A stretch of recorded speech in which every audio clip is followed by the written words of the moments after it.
Salut, bienvenue dans cette nouvelle vidéo où je dessine vos idées. Vous avez été très nombreux le mois dernier à m'envoyer des idées de vos dessins dans les commentaires, ça m'a fait super plaisir. J'en ai donc récolté 3 qui m'ont inspiré le plus et je vais tout simplement les dessiner. On commence directement avec la première idée qui me propose de dessiner un personnage géant, un dieu dans l'univers qui tiendrait dans sa main la planète Terre détériorée par le réchauffement climatique en la regardant d'un air pensif et inquiet. Ça peut être un dieu type mythologie grecque ou autre. Donc en partant de ça, je suis parti sur mes premiers crayonnés en faisant ce petit monsieur qui ressemble un peu au personnage au grand-père dans la série La Vie, avec ses grands cheveux blancs et sa grande barbe blanche. Et puis autour de lui, j'avais pensé à mettre des planètes et ce genre de trucs. Ensuite, j'ai détaillé un petit peu sa tête, comment elle pourrait être. Le commentaire mentionne le fait qu'il est pensif et inquiet, donc peut-être il est un peu en train de pleurer, il est triste de ce qui se passe, etc. Mais ensuite, je me suis dit quand même c'est une représentation trop classique qu'on a de Dieu, un vieux mec barbu blanc dans le ciel. Du coup, j'ai voulu faire quelque chose d'un peu plus abstrait, toujours en gardant quelque chose d'humanoïde, parce que j'aime bien dessiner des personnages. Ça serait plutôt un personnage qui n'est pas vraiment un dieu, mais qui représente le système solaire, avec donc le soleil comme tête, et qui tient dans sa main la planète Terre avec les autres planètes autour. Directement, j'ai pensé à cette perspective avec la main très proche de la caméra pour cadrer ce personnage d'une manière intéressante, parce que j'avais pas envie qu'on voit ses pieds, ses jambes et tout. C'était pas là qu'était le point de l'attention. Je me suis demandé aussi si tout son corps allait être illuminé de soleil, et donc il y avait de la lumière qui allait jaillir de tout son corps. Ensuite, j'ai recherché encore quelques poses, quelques designs. Je me suis posé la question s'il allait avoir une expression sur son visage, vu que le commentaire mentionnait le fait qu'il était triste. Donc ça, c'était ma première page, et ensuite j'ai essayé de faire un truc un peu plus propre, comme crayonné final, qu'au final je vais pas vraiment utiliser. Je vais plutôt partir de ce crayonné, me semble-t-il, et j'ai quand même fait une petite main un peu plus définie, un peu plus précise, en prenant exemple sur ma propre main, et c'est du mix de ces deux crayonnés que je vais commencer le dessin final. J'ai commencé direct l'ancrage du personnage, c'est allé super rapide parce qu'il n'y a pas vraiment de détails dans le corps du personnage ni dans sa tête, c'est tous des trucs qui vont arriver juste avec des aplats de couleurs. J'ai pas fait trop de recherches sur comment j'allais représenter le soleil, parce que ça m'est venu assez rapidement sur les crayonnés, cette sphère avec vraiment quelques pics qui partent. J'aurais pu faire un truc avec beaucoup plus de pics, ou alors jouer plus avec la luminosité pour montrer que ça émet de la lumière, mais j'aurais pu garder juste une sphère en soi. Mais je suis parti sur ce truc beaucoup plus stylisé, et je suis assez content du résultat. Ensuite, il n'y a pas de timelapse de la Terre, mais c'est à peu près de la même manière que j'ai réalisé les textures qu'il y a à l'intérieur du soleil. Donc en gros, je suis juste venu avec le lasso rajouter différentes couleurs, pour montrer juste l'intensité de la lumière et de tout qui est en train de brûler et de fondre et tout. Et une fois que j'avais des formes et des couleurs assez intéressantes, je suis venu les cleaner un petit peu pour que ça soit plus propre. Mais globalement, je suis vraiment parti sur ma première idée et mon premier essai. Ensuite, pour le corps du personnage, comme je t'ai dit au début, je pensais que ça allait être le soleil entier, enfin que le corps entier du personnage allait être fait de soleil, et donc peut-être qu'il allait émaner de la lumière. Ça me posait problème parce que le soleil c'est juste une sphère, et du coup le faire sur tout un perso, peut-être que ça irait pas bien. Ensuite, le commentaire mentionnait le réchauffement climatique, et je me disais que si c'était le soleil qui avait dans sa main la Terre, et que le soleil émettait de la lumière, on pourrait penser que c'est à cause du soleil qu'il y a le réchauffement climatique, et je voulais pas que ça soit forcément ça. Au final, il n'y a pas du tout cette interrogation de réchauffement climatique, la Terre détruite et tout, et c'est plus juste le soleil qui a son attention vers la Terre, avec ce corps qui finit un petit peu en gros aplats de couleurs sombres, mais à la base j'avais des images de galaxies que tu as dû voir, parce que je voulais faire l'intérieur de son corps juste avec de la galaxie, donc en rajoutant de la texture et des trucs comme ça, mais j'ai pas trop réussi, et je suis parti sur la solution un peu facile. Voilà pour la première idée de ce personnage, ce soleil qui tient dans sa main la Terre. Je suis vraiment content du design du soleil, avec les différentes couleurs et les formes qui sont à l'intérieur, et aussi des nuages qui sont sur la Terre, qui sont super stylisés, et que je me suis bien amusé à faire. Et on va maintenant passer au deuxième dessin. Le commentaire que j'ai sélectionné nous dit « Est-ce que pour la prochaine vidéo, tu pourras dessiner un truc gore inspiré par The Substance ?» La réponse est oui, c'est ce qu'on va faire maintenant. Et voici donc les crayonnés. Si t'as pas vu The Substance, je vais pas te spoiler l'histoire, mais en gros, faut juste savoir qu'il y a un personnage qui sort du dos d'un autre personnage. Et c'est cette idée que j'ai essayé de crayonner dès le début. Je savais pas si je montrais juste le bras qui sortait du corps de l'autre personnage, ou si je montrais son buste en entier. Est-ce qu'on la voyait de face? Est-ce qu'on la voyait de profil, de dos? Est-ce qu'il y avait de la perspective ou quoi? Le crayonné qui me plaisait le plus, c'était celui-ci et celui-ci. Et donc je me suis demandé si juste elle était en train de crier, si elle avait les mains sur sa bouche, les mains derrière elle ou quoi, ou la main vers la caméra même. Ensuite, pour faire des petits refs au film, j'ai cette seringue et ce petit flacon qui est utilisé dans le film et qu'on verra au pied du personnage. Je me suis donc décidé à faire cette composition et à la détailler un peu plus, et ça donne à peu près ça. J'étais pas archi content du résultat, j'étais ok avec la perspective du personnage qui est en bas, mais le personnage qui est en haut, j'aimais pas trop sa tête et sa position. J'ai retravaillé un peu la bouche, que j'avais fait un peu de manière un peu trop simple, genre vraiment rectangulaire sur le personnage du haut. Donc j'ai pris des photos de référence pour voir ce que ça allait donner, et cette bouche m'a beaucoup plus convaincu. Et comme l'autre dessin, du coup, je vais faire un mix de ce personnage, enfin de ce crayonné avec le personnage qui est en bas, avec ce crayonné pour le personnage qui est en haut, avec la tête qui est vraiment déformée par son cri.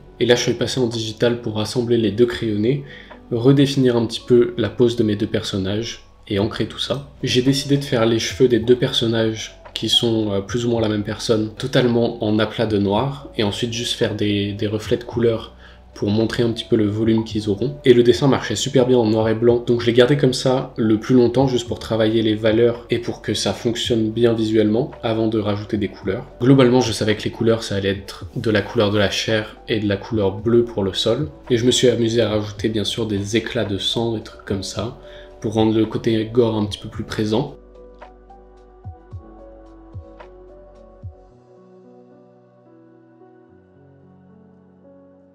Et voilà pour ce deuxième dessin, je suis très content du résultat, de la perspective, des reflets sur les cheveux que j'adore. Et voilà, on peut passer au troisième dessin. Alors le dessin suivant est inspiré de plusieurs commentaires. Le premier c'est idée de dessin, un petit enfant, genre vraiment l'innocence pure, avec un monstre derrière lui.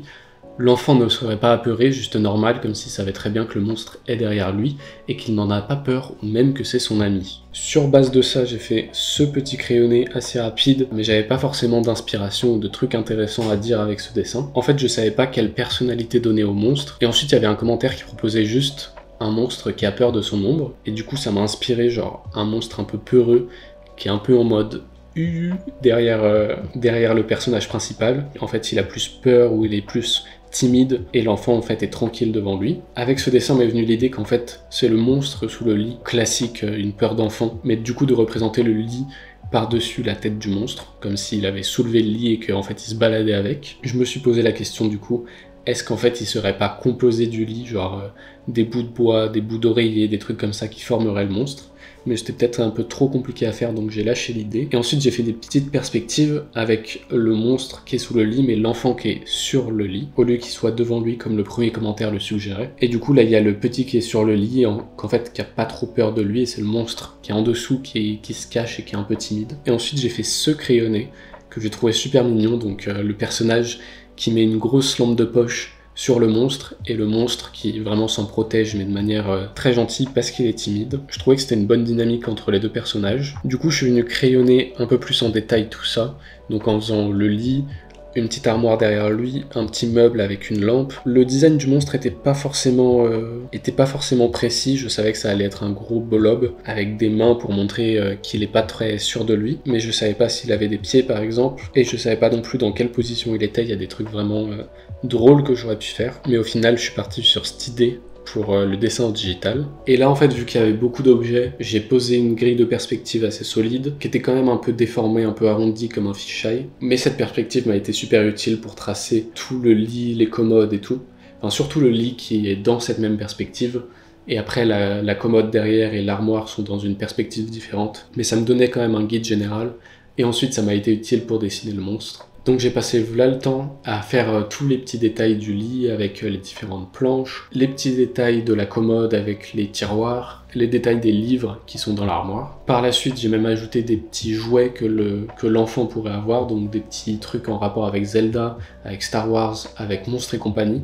Vu qu'il y a un monstre, c'était un petit clin d'œil, une petite référence. Ensuite, une fois que tout ça a été posé, j'ai dessiné le petit enfant, donc qui a des yeux pas très réveillés. Tu vois qu'il est encore un peu endormi, il a les cheveux totalement ébouriffés et il est en pyjama. Et ensuite j'ai passé pas mal de temps à travailler sur le monstre, à le faire tenir sous le lit, à designer ses bras qui essayent de le cacher de la lumière, à faire ses pieds aussi pour équilibrer ses bras qui étaient tous un peu vers la gauche, faire des pieds qui allaient vers la droite. Donc j'ai passé pas mal de temps là-dessus, on le voit même dans le timelapse, j'ai failli colorier cette version. Et en fait je me suis dit que c'était un peu disproportionné, genre il y avait la partie inférieure de l'image avec le monstre qui prenait trop de place pour trop peu de détails, et la partie supérieure avec trop de détails sur un espace beaucoup plus réduit. Et ça aurait pu être stylé si j'avais un beau design de monstre ou si je l'avais fait de manière intéressante, je sais pas trop. Mais ça m'a gêné à ce moment-là. Et du coup, j'ai redesigné un monstre qui prend moins de place et qui redonne un peu plus d'équilibre à l'illustration, j'ai l'impression. Qui a plus une forme de flaque plutôt qu'une forme de sphère. Et j'étais pas non plus content des bras qui essayent de se protéger de la lumière parce que il y avait un bras qui passait devant le visage du monstre, qui venait de la droite de l'illustration pour aller vers la gauche, vers la lampe torche, et l'autre bras qui ressortait et qui cassait la silhouette. Je sais pas, j'étais pas trop content, du coup je suis reparti sur l'idée de base du petit monstre mignon qui est un peu timide et qui se touche les doigts. Et c'est cette idée que j'ai gardée au final. Et ensuite pour la lumière, j'ai fait du coup la source de lumière évidente, la lampe torche, avec un peu de bounce light qui vient sur le visage et sur les cheveux du petit garçon. Et le reste de la pièce du coup est plongé dans l'obscurité, mais j'ai mis une petite lumière comme s'il avait la fenêtre ouverte, enfin les rideaux ouverts, et qu'il y avait peut-être la lumière de la lune qui posait une petite lumière assez douce pour faire ressortir certains volumes, pour ajouter un petit peu des reflets. Et voilà le dessin final. Ça fait 3 dessins pour cette vidéo, j'espère que les 3 t'ont plu. Tu peux me dire en commentaire lequel est ton favori. Je trouve qu'ils sont les 3 assez intéressants quand je les revois comme ça. Ils ont tous des trucs qui m'intéressent et j'ai tous kiffé les faire. Je te le rappelle, cette série de vidéos est mensuelle, donc une par mois. Cette vidéo, c'était la vidéo de février, j'espère qu'elle est sortie à l'heure. Et tu peux me proposer dans les commentaires des idées de dessin. Ça peut être n'importe quoi, qui sort de ton imagination, qui est lié au réel. Tu peux passer autant de temps que tu veux à l'expliquer, soit en 2 phrases, soit en 15. Et je choisirai parmi les idées qui m'inspirent le plus pour la prochaine vidéo. En attendant, n'hésite pas à t'abonner, à mettre un pouce bleu et je te dis à bientôt pour de prochains dessins et de prochaines animations.